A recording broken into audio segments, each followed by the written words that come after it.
এই জন্য আমি বলি আমার পক্ষ থেকে আমার নাসিহা বা আমার পরামর্শটা আমার মত, সবারই মত প্রকাশের স্বাধীনতা থাকতে পারে। আপনার মত ডিফারেন্ট হতে পারে, আপনি আপনার মত নিয়ে খবরে যান, আমি আমার মত নিয়ে কোনো সমস্যা নেই। আমার মত হচ্ছে এখনকার যুগে কোরআন এবং সুন্নাহর যে জ্ঞানগুলো আমরা অর্জন করি এর সাথে সমসাময়িক উপকারী জ্ঞানগুলোর দরকার আছে।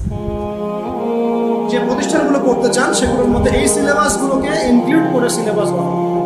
আর সিলেবাসে একটু পরিবর্তন আনলে কি ক্ষতি হয়ে যাবে উম্মাহ?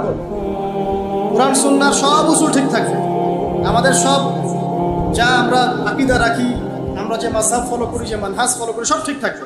কিন্তু উপকারী যে বিদ্যাগুলো, যেমন ম্যাথামেটিক্স, যেমন সায়েন্স, যেমন ধরেন কি বলবো এই যে ইকোনমিক্স, যেমন জিওপলিটিক্স, হ্যাঁ, যেমন এই যে সায়েন্স অ্যান্ড টেকনোলজি বা কম্পিউটার, ইন্টারনেট সেকশন, মানে যে জিনিসগুলো ইংরেজি, যেগুলো আমাদের বাংলা থাকবে, সাহিত্য থাকবে, দেশ থাকবে, আন্তর্জাতিক বিশ্ব থাকবে। বুঝছি এখানে আল্লাহর কসম, আমার এই সময় থেকে আমি যে কথাগুলো বলবো আগামী 5 মিনিট, আমি শুধু বেনামাজিকে উদ্দেশ্য করে বলবো। কাকে উদ্দেশ্য করে বলবো? নামাজিরা নিজের উপরে নিয়েন না। আমি এবার আমার এলাকা বলি কুমিল্লা নাঙ্গলকোট। আমার বাড়ি কোথায়? কুমিল্লা নাঙ্গল। আমার এলাকায় ফজরের নামাজ 4 রাকাত। কয় রাকাত?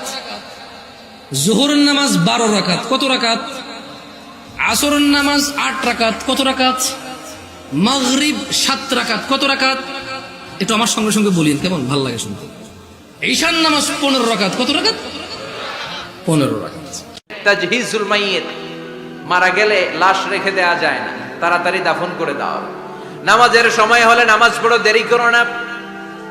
মানুষ মারা গেলে দাফন করতে দেরি করো না।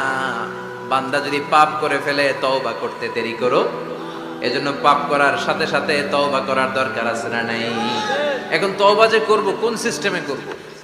কোন সিস্টেমে?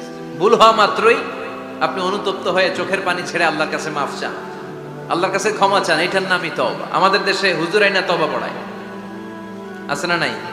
হাফেজ সাহেব হুজুরের নিয়ে তওবা পড়া না, তওবা পড়ানো লাগে না। আপনার নিজের তওবা আপনি নিজেই পড়বেন।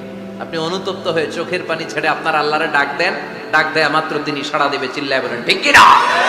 হবে না। ঠিক নামাজ যে এরকম হেফাজত করা দরকার, জবানটাও হেফাজত করা দরকার, চোখটাও হেফাজত করা দরকার, রাগটাও হেফাজত করা দরকার। আমাদের কথা, আমাদের কাজ, আমাদের হাত, আমাদের শক্তি যেন কারোর জন্য কষ্টের কারণ না হয়। যেন এমন একটা জীবন বানান ইসলামের ছায়া তলে আপনার মরণ খবরটা সব জায়গায় ছড়াই যাওয়ার পরে যেন আপনার দুশমনও বলতে বাধ্য হয় চুপি চুপি করে, মানুষটা অনেক ভালো ছিল।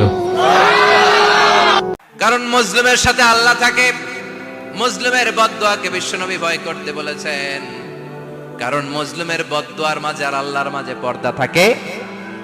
যারা দুনিয়ার বুকে জুলুম করে তাদেরকে ক্ষমতার মসনদ থেকে নামিয়ে দেয় কে? আর যারা মজলুম হয়, যাদের রক্ত দিয়ে জমিন ভেজে, তাদেরকে জমিনের ক্ষমতা দিয়ে দেয় কে? আর যারা রক্ত ঝরায়, ইতিহাস বলে তারা শেষ পর্যন্ত প্রাণ আর জান নিয়ে পালাবার জায়গাটা পায় না। চিল্লায় বলেন ঠিক কিনা? এজন্য মুমিন খুব ভালো করে জানে, রাত্রি যত গভীর হয় সুবহে সাদিকের সময় কাছে আসতে থাকে। গর্ভবতী নারীর পেটের জ্বালা যন্ত্রণা, ব্যথার পেইন যত বাড়ে, নতুন মেহমান আগমনের সময় কাছে আসতে থাকে। তেমনি ইসলামের পক্ষের শক্তির উপর যদি অত্যাচার, অনাচার, স্টিম রোলার বেড়ে যায়, এটা প্রমাণ করে ইসলামের বিজয়ের সময় কাছে আসতে শুরু করেছে। চিল্লায় বলো ঠিক কিনা? যারা অবিবাহিত যুবক যুবতী আছো, এই লেকচার তোমরা যারা শুনছো, তোমাদের মধ্যে কেউ যদি জেনা করে থাকো, অবিবাহিতর কথা বলছি, তোমাদের কাঁধের মধ্যে এখন 100 বেত্রাঘাতের শাস্তি ঝুলে আছে। সূরা নূরের 1 থেকে 3 নম্বর আয়াত পড়ে দেখবে, ওর শাস্তি হচ্ছে 100 বেত্রাঘাত, তাও জনসমক্ষে, এবং এক বছরের জন্য নির্বাসন। এই বিধানগুলো যদি পৃথিবীর কোনো দেশেও না থাকে, আসমানে আছে।